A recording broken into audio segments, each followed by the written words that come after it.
Hey, what's up guys? Welcome back to the channel and I hope you're all doing well. To all the aspiring home buyers out there who want prices to drop, at what point will you feel comfortable getting into the market? Are housing prices going to drop in Canada anytime soon? Or will real estate prices continue to push upward throughout 2022? And what about interest rates? I hear they're going up. There's so much to talk about in this video. Let's jump right in.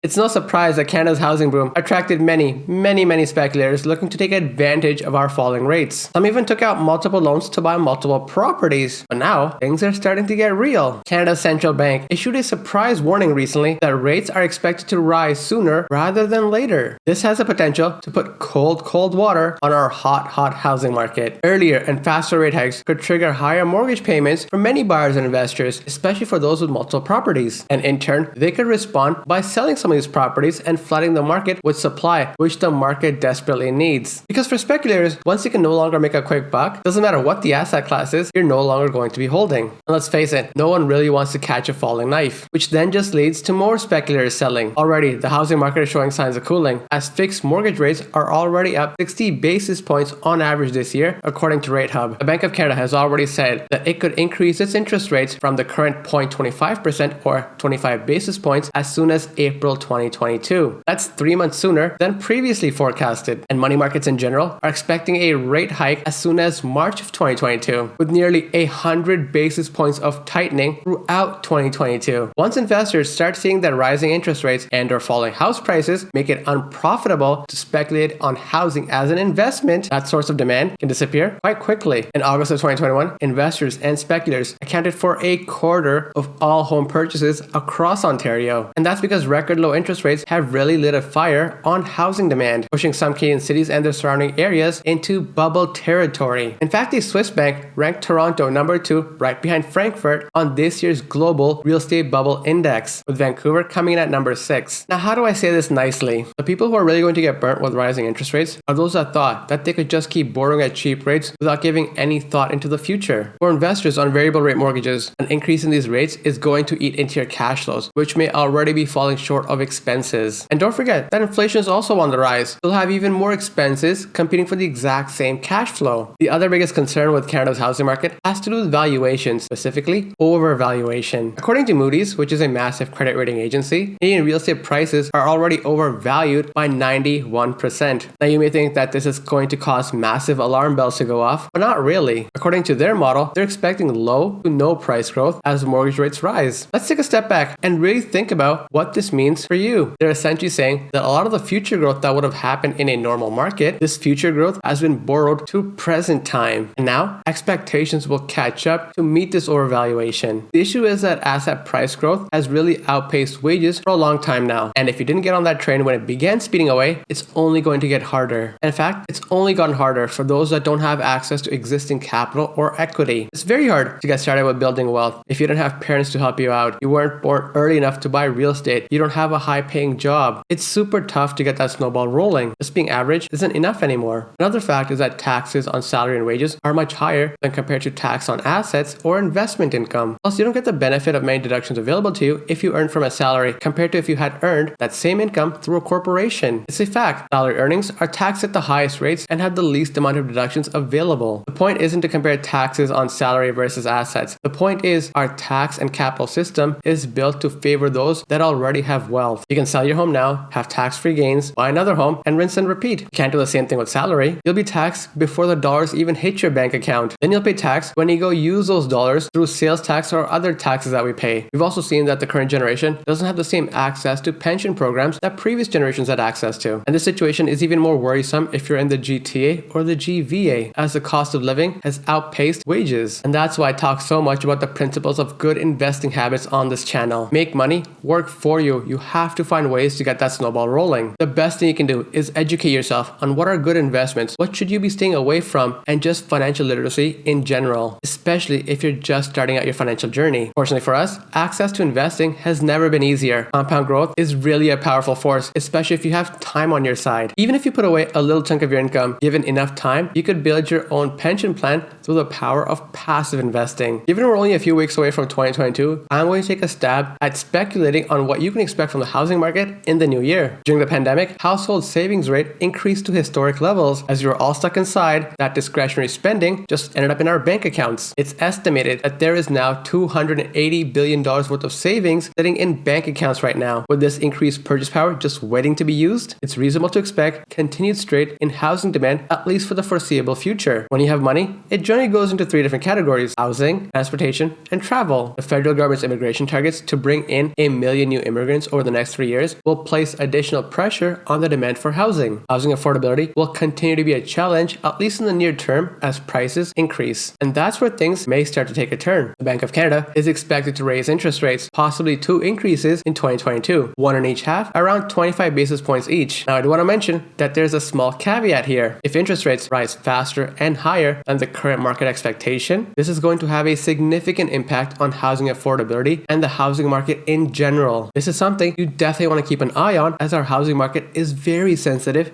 rising interest rates. Not many people can afford higher mortgage payments if they're already feeling capped out at current rates. Plus, those on fixed mortgage rates will have to renew at higher fixed rates. And there are just way too many ways to get around the stress test for it to really matter, so I'm not going to go too much into it for the purpose of this video. There may not be a crash if the market remains as is and there is no major shock to the system or expectations. And in the longer term, the housing market may likely cool off, especially from what we've seen, and prices will likely remain flat. As I mentioned earlier in the video, housing prices have risen so much that current valuations cannot be justified, so we have to wait for those justifications to play catch up. This one question I get asked all the time: is it worth purchasing now or waiting for home prices to drop, hopefully in the near future? Before jumping into my thoughts on this frequently asked question, take a moment and really focus on what I'm going to say next. Would you feel worse if you bought now and the price of your home fell, or if you had waited and prices end up climbing instead of falling as expected? Housing is super tough to predict right now. The market has cooled off compared to what we saw in the spring, but could easily pick back up again, especially if immigration resumes and the economy hits its strides. And measures promised by the Liberal government to improve housing affordability can in fact end up stimulating sales to even higher levels. Something else to definitely consider is the potential for mortgage rates to rise from ultra low levels today. The benefits of a lower price home can be easily wiped out if you have to pay a higher mortgage rate. Yields in the bond market are what set the tone for mortgage rates, and lately they've been on the rise. Here's a potential strategy for buying a condo, a single family home, or whatever else you're looking for. Find a place that you really like and want to live in for at least the next 5 years, and try out online home buying calculators to make sure you can easily afford the mortgage. You need to understand how the mortgage will impact your budget and your cash flow, especially with the potential for rates to be rising. Make your payments, build your equity, and live your life. When people buy into these assets with the sole expectations of continued price increases, just like they have seen in the past, you start playing a very dangerous game. Ownership is treated as a maker of success, especially if it's a single family home. Condo apartment living is lesser and renting is lesser still. Yet new constructions in the most desirable locations are restricted, and the country consistently fails to build enough housing to keep up with population and immigration targets. And then came the pandemic. Too little housing supply